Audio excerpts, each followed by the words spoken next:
they may not mind you kissing someone, but they're not ready for penetration. And it's a great happy medium to feel things out. And you never know, like when you're making out with someone else and your partner's watching, they can be like, this is super fucking hot. That's like, what you want. Yeah, I know. Right? Welcome to Sweet Release Podcast with me, Barbie Jean.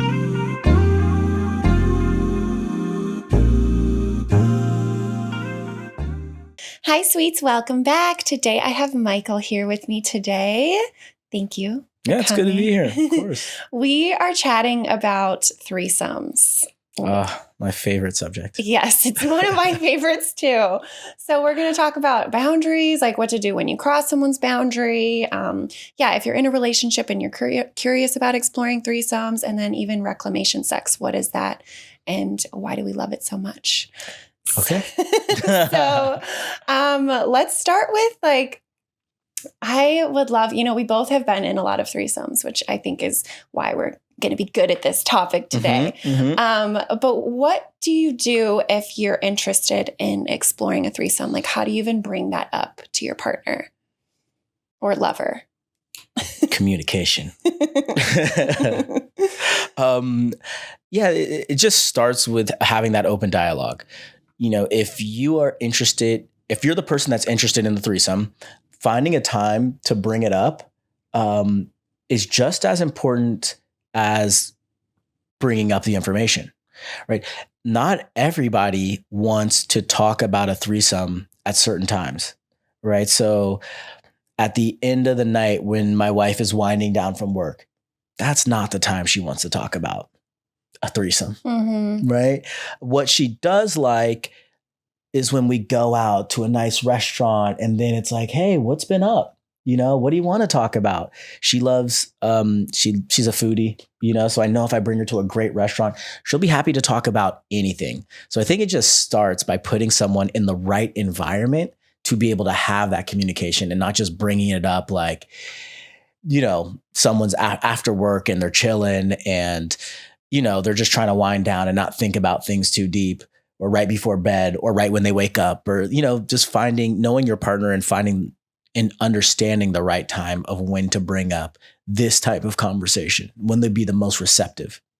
Yeah, that's perfect advice for communicating in general. I feel like you just have to, find the right time. Yep. And be sensitive about it too, because you never know how people might react if it's your first time bringing this up.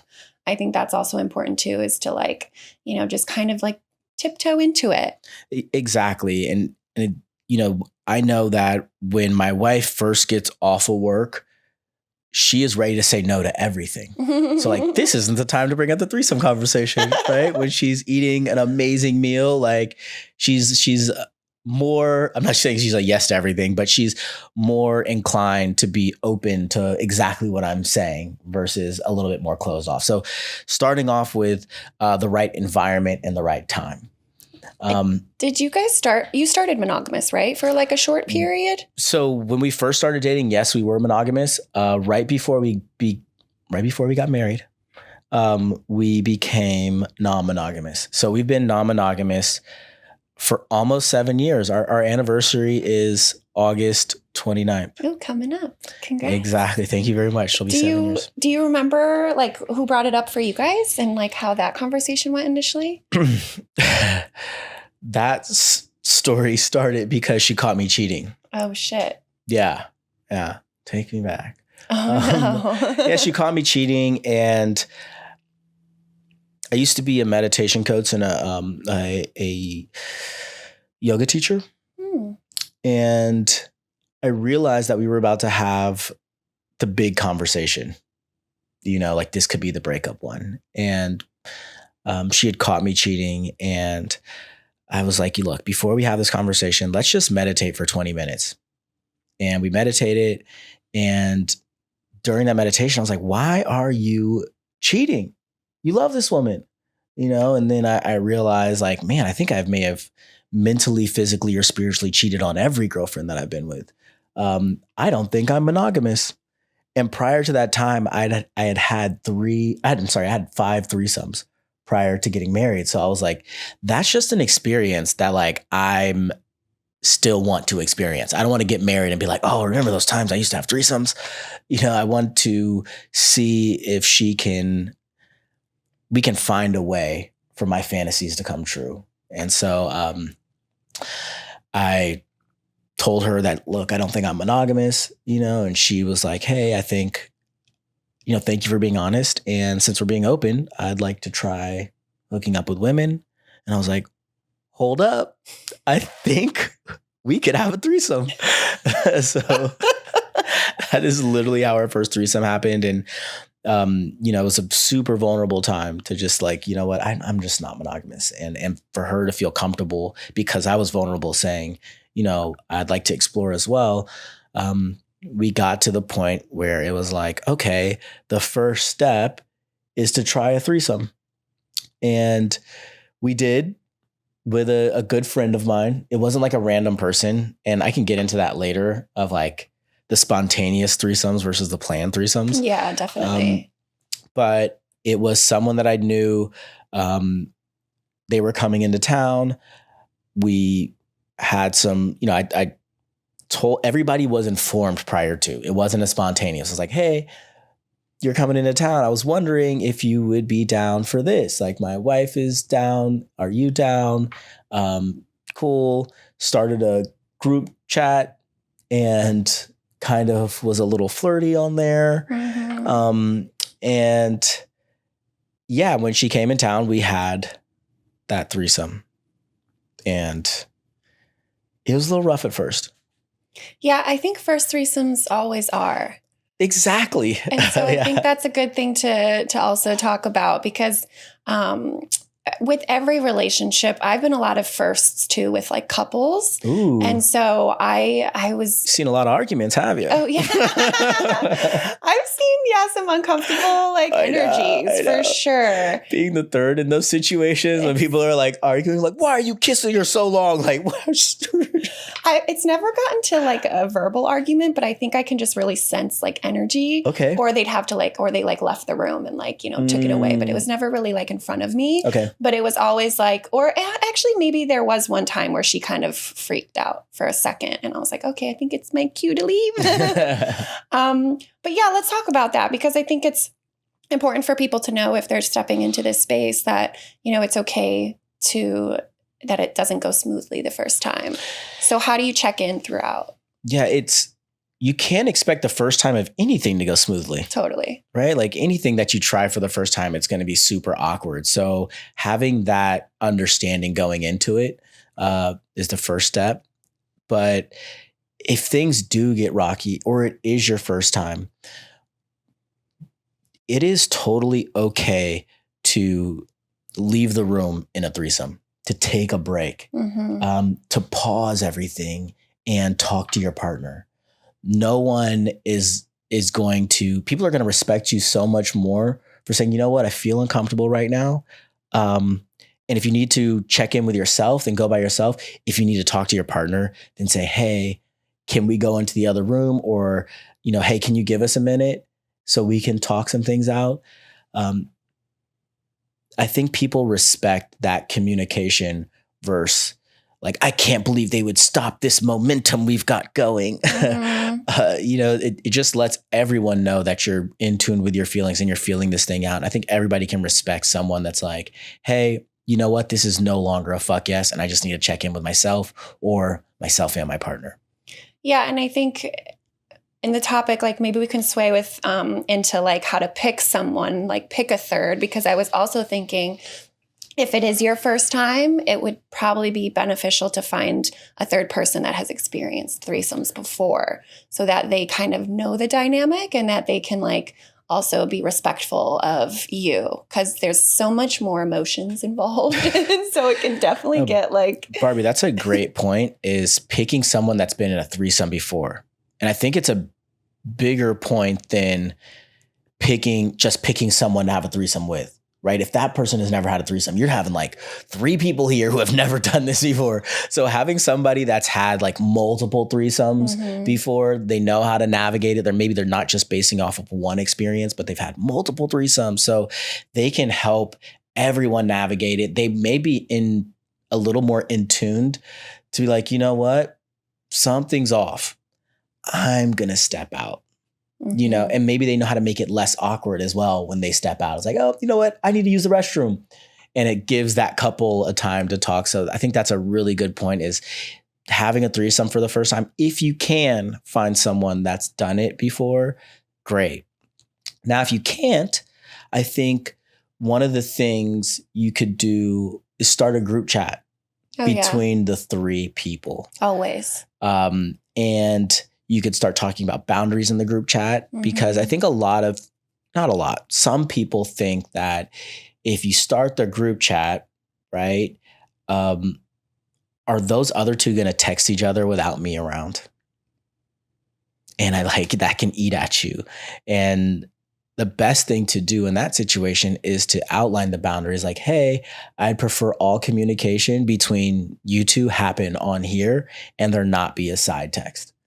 To make you feel more comfortable. And that's just a trust exercise, right? Totally. There was a time when, in the beginning of our relationship, me and my partner now, where we started dating this girl and we always had like a 3-way chat. And then she messaged him on the side and he was like, hey, like, just so you know, like, this is just like a little boundary crossing for us. We would prefer if you could like communicate.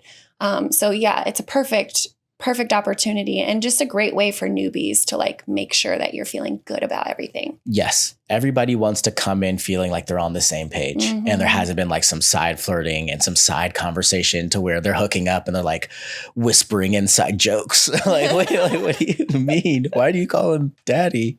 But point is, the communication is key. Everybody loves a spontaneous threesome.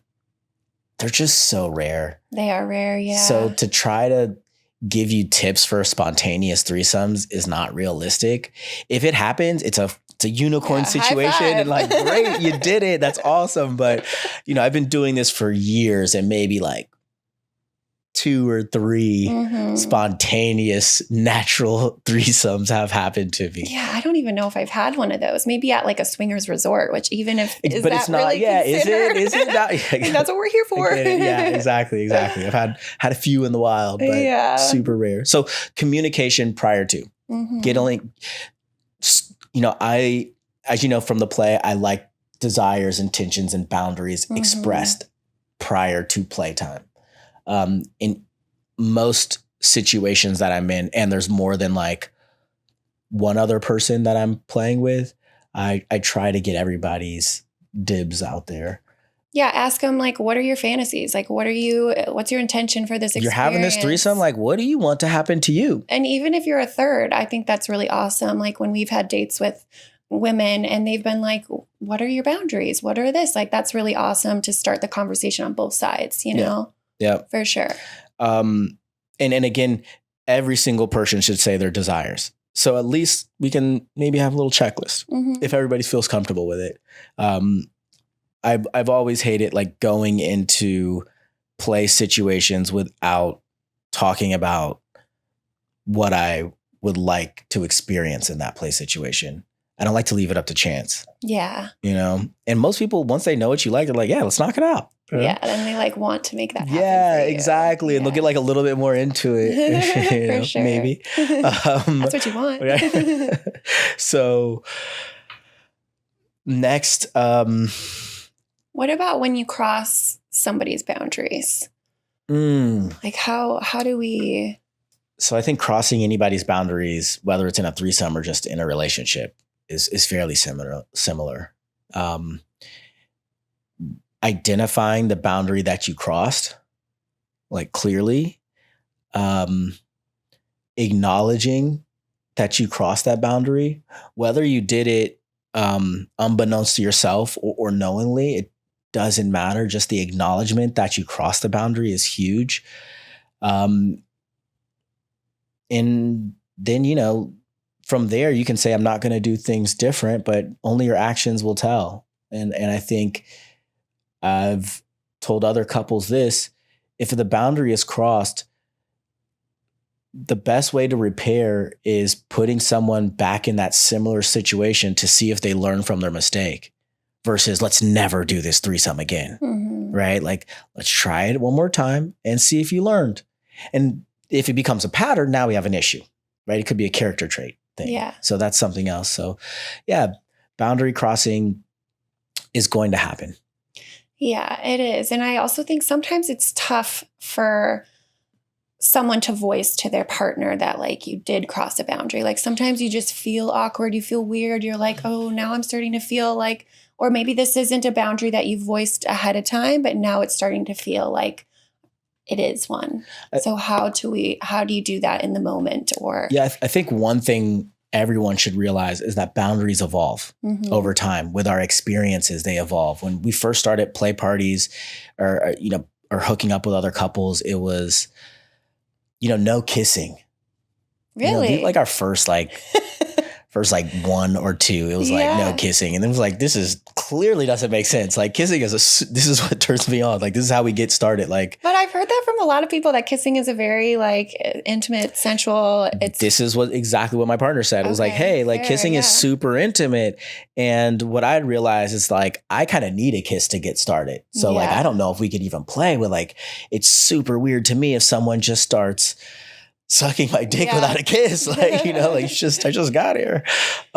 So that's interesting. The first threesome I had with this couple where I was there first, we didn't even have penetrative sex, but we did a lot of making out and we did a lot of oral, and I could like sense that this was like, I could just feel super new. And so, we didn't actually, I think the 3 or 4 times he never ended up having sex with me. Like it was just like a very fluid experience with us 3, and like maybe rope got involved one time and things like that. But it was like, we never actually had like that penetrative, dick and vagina. So. You bring up a good point that a threesome isn't just penetration. Right. Right. There's so many ways to have a threesome, especially for people starting off, to be like, okay, we're going to have a threesome, but here are my boundaries. Maybe penetration this time isn't in the cards, right?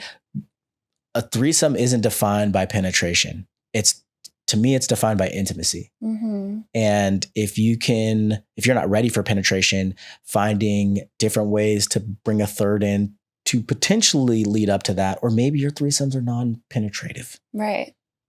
I don't know if penetrative is a word, but it feels good. I like penetrative. I like that. That's probably a word. I think that's great. And I think that's something I've always educated people on too, is because I'm a huge believer of baby steps. And so that maybe that could be something that you do really take your time with if you're feeling like a little squeamy about it, Yeah, if like one partner really wants this thing to happen and maybe the other doesn't, it's like, all right, would you be okay with us making out with someone else, like me, you, and this other person making out? And that could be such a great intro to where they may not mind you kissing someone, but they're not ready for penetration. And it's a great happy medium to feel things out. And you never know, like when you're making out with someone else and your partner's watching, they can be like, this is super fucking hot. That's what you want. I know, right? Like you want that voyeurism to come out. Or it's like, you know what? I wasn't okay with you kissing her, but I was okay with you sucking on her tits. Right. Like that. I didn't think I'd be aroused by that, but that was super arousing. So just feeling it out, taking baby steps, because with these relationships, we're hoping that they last a long time. Right. So you guys have so much time to discover. Everything doesn't have to be done in a night. And the more that you're patient, the more it gives people more room to grow at their own pace. Yeah. Yeah, I love that. And that's what I love so much about it, is because it really is an experience with your partner where you can really grow and learn about each other and evolve in just like this special way. Yeah. Yeah, I love it. All right. We were going to talk about the reclamation, or do we want to stay? I'm sorry. I should stop. No, let's talk about reclamation sex. Okay. Yeah. Do you want to define it for everyone? So reclamation sex is when you have hooked up with other people, maybe one of you guys, maybe both of you guys, but like situations happened outside of your relationship, and you get together after that happens to hook up and reclaim your territory, AKA reclamation. So it's I think at the beginning of a relationship, it's super important. I know couples now that, my wife and I used to say, we have 48 hours for reclamation. So a play party would happen. And like, okay, 48 hours. And then, we're going to figure this out. We get to reconnect. Exactly. We get to reconnect. And what I love about reclamation sex is that it brings you back to when you first met, right? When you had something to prove to that person. Like as these relationships go on, you're hooking up with the same person, you have that like rollover morning sex, like it's just not, let's be honest, it's not as exciting as like that first month, right? Reclamation sex brings that excitement back. It's like, man, I saw, if I watch another guy like give my wife an amazing orgasm, it's like, I feel jealous. Yeah. And I feel people in this space so many times like, oh, I don't get jealous. Like, what a treat it is in this existence to experience the emotion of jealousy. Mm-hmm. Well said, yeah. We get to experience it. We get to have an ego. Knowing when one is driving is the key. So when I feel that my jealousy is taking over, it's like, okay, I feel jealous. Let's go have some reclamation sex. I'm going to take out that jealousy on you. I want to remind you who I am, all that good stuff, but I think that's the cool part is utilizing those emotions that you may be experiencing of jealousy, and transforming it into like bringing more pleasure to your partner. Like, oh my God, this, I've been in situations where, somebody had made my partner squirt and I'd never done that. And I was like, jealousy. Yeah, for activated, sure. And he was like, hey, don't worry. Let me show you. I was going to teach you. Yeah. I was like, I'm kind of jealous, but I'm also very interested. And he was able to teach me. And then because we had the intimacy and this is my partner, like we love each other. We have a different level of love than just some casual hookup. So when she ended up squirting with me, it was way more than anyone else, so that was one of those times where I put my jealousy in check and sat down and learned a lesson, right? Like, oh, wow, you are pleasuring my partner better than me. Yeah. It's hard to swallow, but like, let me take notes and ask questions. And it's the best time to do it is in a threesome. No one else is around. Like, wow, how are you eating pussy so well? Yeah. Like, is there a technique? Yeah. Like she's making noises with you that she's not making with me. So like, what are you doing with your mouth that I could potentially do too?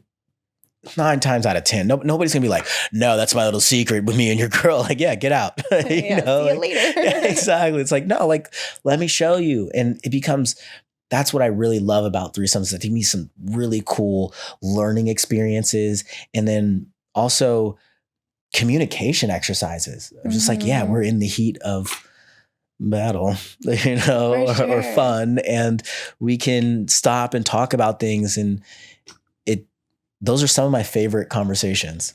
I like it's not so much the sex, it's the pillow talk. Yeah, it's the pillow talk, yeah, for sure. What about, you've had a lot of threesomes with other women, but also with other men with your marriage. Could you kind of elaborate on how, because I know a lot of couples or even men have reached out to me just feeling like cautious of that. It's a different energy. Yeah. So for guys, I will say this, I always put a red flag up for the guys who are only open to having threesomes with their partner and another woman. Now I understand if like that's their boundaries, like, hey, I don't want another guy and I only am interested in other women. And I get that. But sometimes I can feel like that kind of energy, isn't equality. I think it's like comes from a place of like, the toxic patriarchy or masculinity, if you will. So for guys out there who are having threesomes with their partner and only other women, I just challenge you to like open it up to another guy. And if she wants that, if that's her desire, there's a lot of bisexual women who just want to hook up with another woman and then their partner. I get it. Okay. If you're opening it up to another guy, again, we start with communication. You know, hey, bro, here are my boundaries. You know, there's guys where I've gotten a beer with them prior to. I'm like, hey, all right, here are my boundaries, right? Like, I'm not going to go over them here, but the point is like, I'll put some boundaries out there, right? Like, don't choke my girl. Don't do that in front of me. I can choke her. I don't want you choking her. That's a boundary there. So I'll let him know the boundaries prior to, then we can all three have a conversation. Cause I still think it's super important that all three people have a conversation, unless you're planning like a surprise threesome. Right. Which, are those really that fun? I don't know. Have you had a good one? You probably had some good ones. I feel like for women, like we like to prepare for stuff. So my friend had a surprise like sex party thrown for her. And she was just like, I was like not super into it because I wasn't prepared to like get fucked all night, you know? I feel like you have to, I don't know. Yes. Test the waters maybe. Yes, there's been some good surprises and some bad surprises. Yeah. You know, I've had on my birthdays, my wife has surprised me with some experiences. Nice. And I love that. You know, there was one time that was my wife and my girlfriend got together and like took me out, you know, dinner, hotel. You know, was it a surprise threesome? Yes. Sure. Like that morning I didn't wake up like I'm gonna have a threesome, you know, but as things on, I was like, oh, we're having dinner together. Like, cool. Nice. Yeah. So, but there's been other times where like my wife went out on a date with some other people and they came back home to surprise me, you know, with a threesome. And I was like, oh no, I kind of masturbated because I thought it was hot that you were going on a date with all these girls, you know, like, and now that you guys are trying to play with me, like, might need some time. it's a not tonight. Oh, really? You know? Yeah. So, again, I think the surprise threesomes fall into the spontaneous threesomes when they're bucket. Good, they're good. Yeah. Yeah. And when they're good, they're good. They're great. They're amazing. But it is a very slim window to get those spontaneous ones that are great. And yeah, that's it. Yeah. Let's go back a little bit to, you know, I think the difference between like having a threesome with a man. You were talking about like sometimes you grab a beer with them. Okay. Like, yeah. So with guys, when I first started off having threesomes, it was like, don't touch me. Don't touch me, bro. That was the boundary. Yeah. It was easy boundary. Like, don't touch me. And like, we can limit the eye contact, you know? Love it. Oh, but that's evolved. This was year one. I was just like, look, that's how you start. We're gonna make her fantasy happen, but bro, I don't need you like pumping away, staring at me, deadpan at me, you know. Like, so true. Oh my God. And then when I first started out, I was just uncomfortable with touch. You know, as I've gone on, I'm comfortable with touch. You know, it makes sense. You know, if someone is trying to, you know, suck both of our dicks at the same time, our hips got to be pretty close, bro. You got to be on the side. We kind of got to wrap around each other here. So, it's just techniques. Certain positions you have to touch. You have to, and like being super weird about it's fine. But again, baby steps. I think that's great. Like in the beginning, you were like, don't touch me. And then like as time went on, you're like, okay, a little touch here, a little touch there. I'm sure it's evolved. How all threesomes evolve. Yeah. Start with what you're comfortable with. Right. And I was coming from like, you know, the toxic masculinity of like, no bro can touch me. You know, like, oh, it's totally fine. It's totally fine. Right. We're both naked here. It's fine.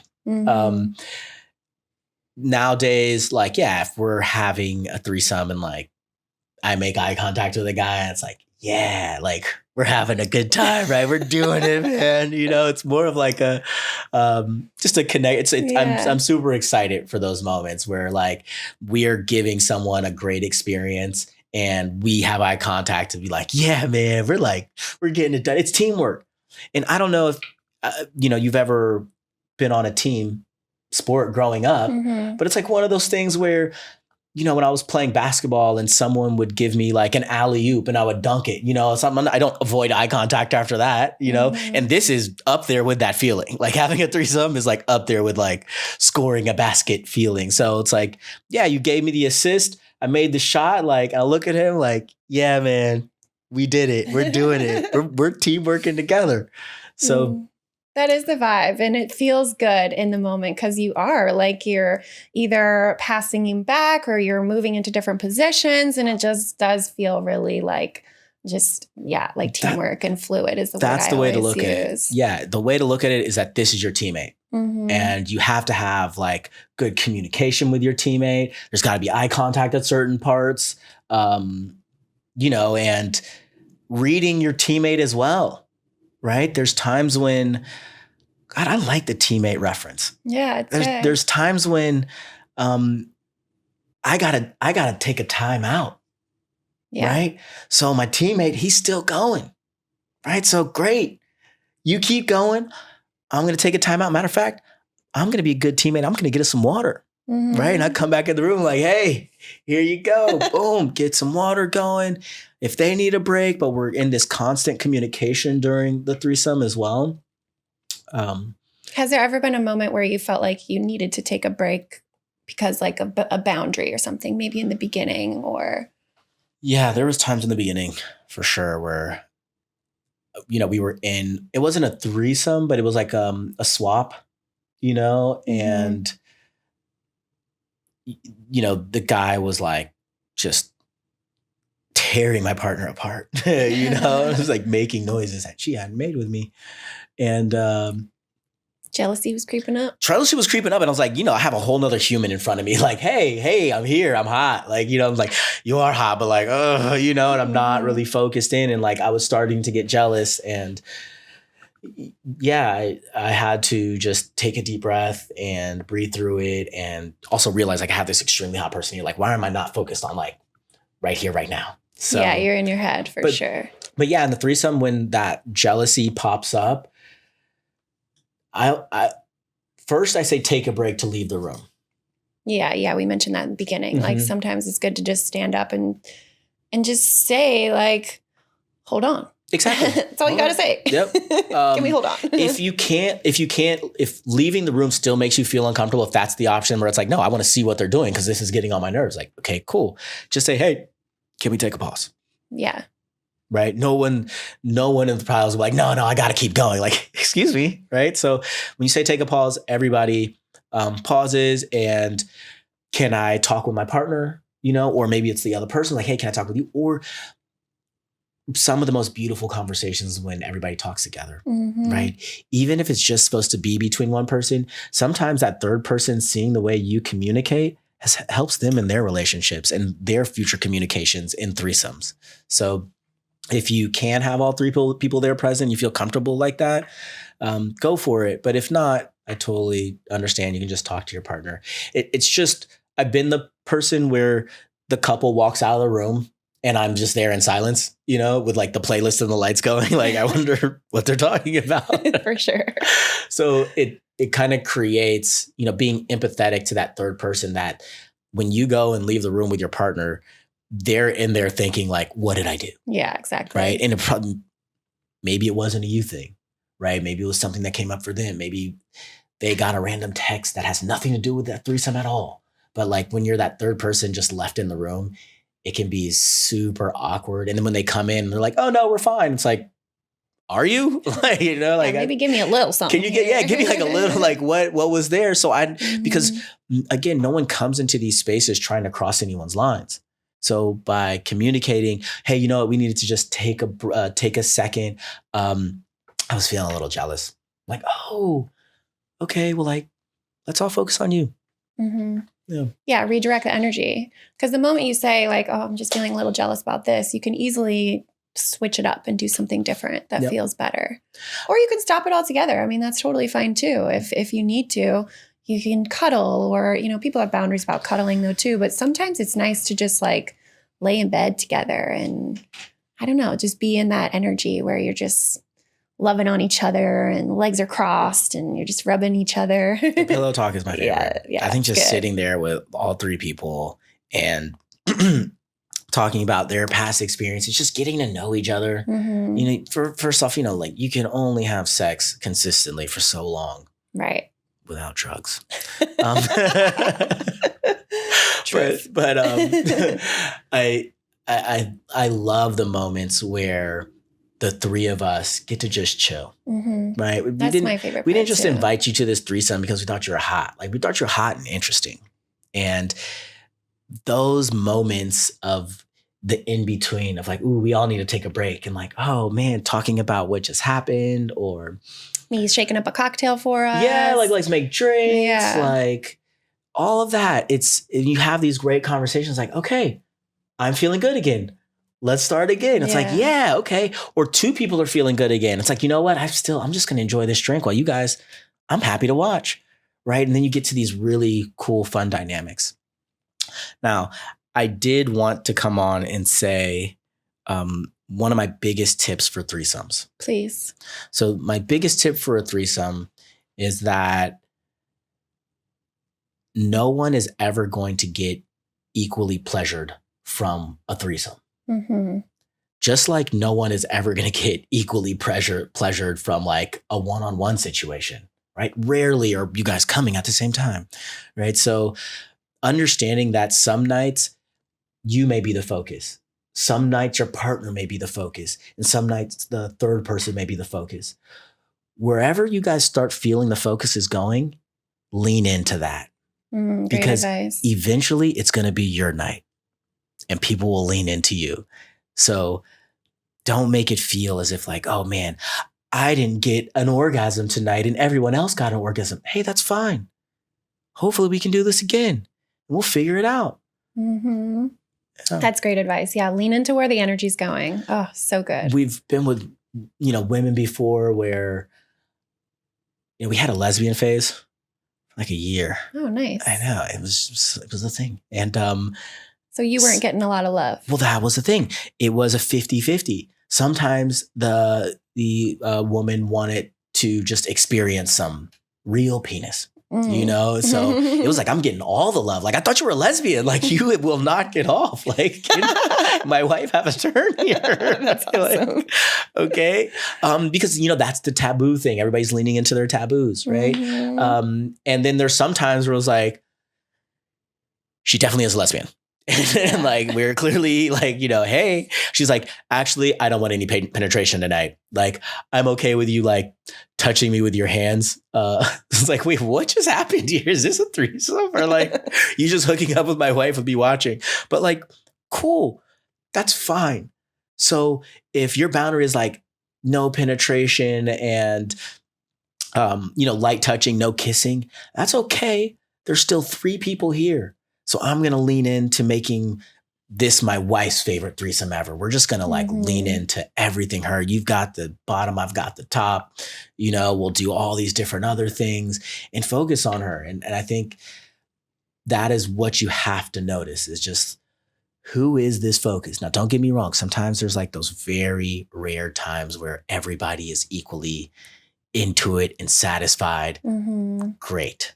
You got lucky. But most of the time, it may not, and again, it could shift throughout the night. It could be like, oh, the first 30 minutes, it was on me. And like, now we're shifting to you, and then to you. So, but just knowing that like when it happens, don't try to walk away from a threesome thinking that all of us got the same experience.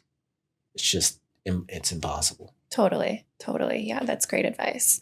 And I think even to just add to that real quick, if you're ever feeling weird, like you don't know what to do or you don't know where to go, I think it's also like, of course, there's so many body parts that you can just grab and kiss and lips and, tongues, but it's also really comfortable for me anyways to grab a toy. And it's like, oh, okay, well then let's incorporate this. Or why don't I touch myself with the toy and like watch and maybe wait till some energy comes back around, So I think even if you're feeling weird, like, what do I do with my hands? What do I do here? Like, I think it's important to just like be like, okay, it's okay to like grab a toy. It's okay to just like kiss an open boob or, you know, whatever. Yes. If I can talk to the fellas for a second here. Yes, do it. The threesome happens. You come pretty quick, you know, like it's a threesome, like it's your first one, like good luck, you know? So, you know, you came and they're still going at it. Like, get the toys. Like, also remember, you've got hands, you've got a mouth, like use everything but what's not working, you know? And I've seen, there's been so many times where the toy, because I used the toy and I was getting someone off, like I got hard again. So when you start using these other tools and not thinking about like, damn, my dick's soft, like the toys can get you back aroused, especially if you're arousing someone else. And totally, it's great to have toys available. Yeah, love that. Before we kind of finish up, I think it would be good to like educate people on where, like, how do you even find a threesome? Like, what are your go-to apps or methods? The Play Network. Come on and join. Shameless plug. There's so many cool apps out there. And I think, and I'm just over swiping. I'm over the swiping apps. I like the apps that, you know, like Candid is a great one. The Play Network is a great one, where you can see the members and you and your partner can be like, let's talk to that person, right? And boom, you can start that conversation up. But I think the apps are a great part. And look, if you want to swipe, that's cool as well. You can, Field has an aspect to where you can be a couple. I think Beyond does as well. So swiping on singles, getting the conversation started, that's a great way. Going to play parties. Yeah, that's what I was going to say. Events. It's the best way. Yeah. Play parties are the best way to really find it, because it's not like the social event where it's like, you know, that person is actually just here to meet friends. You know, I've seen that so many times, especially in this space as it grows. It's like, actually, you're not here to play at all. You're just here to find a new kink partner or something of that nature. So when you go to the play party, it's like, okay, well, you were here potentially to play, right? That's the name of the game, right? People go to bars and don't drink, which is fine. So you came to the play party and they most likely want to play. It's a good place to start to where you guys could like try the threesome out that night, or you hooked up with that person one-on-one. It was like, you know what? I think my partner would really like you, but there's nothing like face-to-face interaction. You know, I've used to go on apps and I'd swipe and we'd meet, and then I met him face to face and I was like, oh my God, I wasted so much time on such a clever texter. Shit. I was like, oh my God, you're so good over text, but like face to face. So the play parties are a great space, and it also allows, like, it could happen there. And I've seen so many times where you hook up at the play party and then it's like, do you want to come to our place after? And then you get this awesome threesome, or take our number down, or connect with us on the Play Network. And we'll then, figure out a time for all of us to meet. Yeah. And you are the co-founder of The Play, for people that haven't seen you here before. But so The Play is my personal favorite play party in LA. And that's what the Play Network too is like the... Yeah, we created an app for our community. App, yeah. Where, with the Play, what makes us different than other play parties is that we require testing from all of our guests and we vet all of our guests. So, there's a few other things, but primarily those two are big. So when you are on our app looking to play with someone, it's like, okay, well, at least I know they've gone through some type of interview process to get to this app. Mm-hmm. And then I also know that if they've been to the Play, they've been tested pretty recently. And I didn't think testing was a big deal until, I get on the field and it's like, hey, can I see your test? It's like, oh, I've got a test from a year ago. Like, okay, so you're out here active on the, the non-monogamous app and you're like not testing too often. Yeah, you got to prioritize your health. I mean, it's okay, and again, we don't know their relationship status and all the other things that could mean that they're potentially safe. But I know that if you're on the Play Network, that you are getting tested regularly. And it's a good feeling, especially when you're trying to have a threesome, to know, okay, at least this person is tested. And that's another great thing. Sharing test results before the threesome. Yeah. It's a courtesy. Yeah, I agree. It's just a courtesy. Hey, I know you guys invited me in. Here are my results from 2 months ago. Or would you like me to get tested again? Mm-hmm. Like when you starting have that conversation. Yeah, when you have that conversation, like that is sexy. Mm-hmm. That is going to allow maybe for things that may not have been on the table to potentially be on the table. For sure. There's definitely threesomes that, people have had where everyone gets tested right before and they don't hook up with anybody prior to the threesome. And then they have a threesome without condoms. And everybody feels like, no, there's not a big risk. Mm-hmm. Yeah, good point. Yeah, to have an STI, of right. course. Yeah, I feel like we covered everything. That was pretty good. I'm hoping we educate some people and give some people some wisdom. I hope so too. Yeah, just if you do get in a situation where you've got the natural threesome happening, breathe through it. Try not to call it out. Like, are we about to have a threesome? Are you guys comfortable? I'm just like, it's happening. But welcome it. Yeah, exactly. Yeah. But I do think having in multiple conversations prior to the threesome, I think creating that group chat before the threesome is super fun. It also allows for just flirting anticipation building up. Maybe pictures are sent or videos, something like that. And then also it's good for aftercare. And that's another thing that I think we should talk about is aftercare when it comes to a threesome. Mm-hmm. No unicorn likes feeling used. Totally. So making sure both people from the couple check in with that person. She may tell let's say the unicorn was a woman, and the couple was a guy and a girl. She may feel comfortable telling the girl information that she's not comfortable telling the guy. Or if the guy was her friend first, like I'm more comfortable telling my friend something than someone who I don't really know. So just the aftercare checking in, like, hey, we had a great time. How was your experience? Did you have fun too? Like, was there anything we could have done better? Like, was the communication okay? Did you have fun? Yeah, I love that. It's so important. Exactly, because no one wants to feel like used. Mm-hmm. Like they had a threesome with them, now they don't talk to me. Even if you guys had a fight after, like check in and be like, you know what? We had a little rough patch there. Thank you so much for that night. But we just have some stuff to work on. Yeah, totally. Just being transparent and communicating the whole way through, I think is. Aftercare is just as important in regular sex as it is in group sex. Mm-hmm. Just check in. Yeah. Well, I want you to give us your last sweet release moment, or if you want it to be your last sweet release threesome moment, that could be fun too.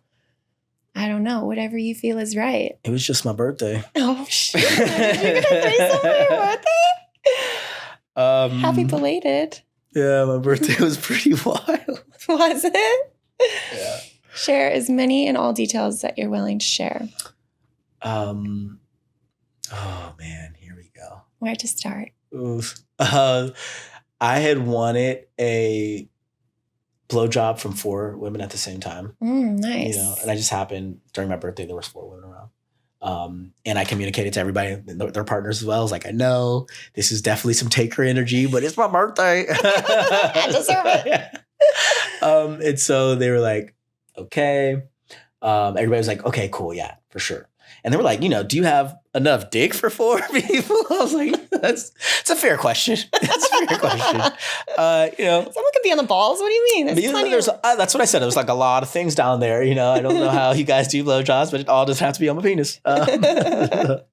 So they ended up bringing out a cake that had a hole on it. And Stevie Wonder, Happy Birthday was going on in the background, playing in the background. And they put the cake like right here. And Yeah, like right, like my dick was right in the middle of the cake that they cut a hole in. And then I was hard when that happened. And then they put 4 candles in and lit the candles. And that's when I didn't get as hard. I was like, whoa, hold up now, little fire. Wasn't ready for the fire feature. But they blew it out and they started eating the cake. And my friend gave me like a bottle of champagne and I just started spraying it. So they were like, eating the cake and giving me a little fellatio. And it was raining champagne. I was going to say, with Stevie Wonder in the background. I love that. Oh my God. It was a good birthday. That's a good sweet release. I'm not going to say which birthday. Oh, wait. That's the last sweet release. So, yeah, it was my last birthday on our pocket. Well, I appreciate it for sharing. And I appreciate you coming on and sharing your threesome wisdom. I love being on the Sweet Release podcast, Barbie. And if you guys haven't seen the episode from the play camp, you got to check it out. It is so good. There's so many great little golden nuggets in there. I know. Thank you so much for having me. I think we'll do something again soon in the future. So stay tuned.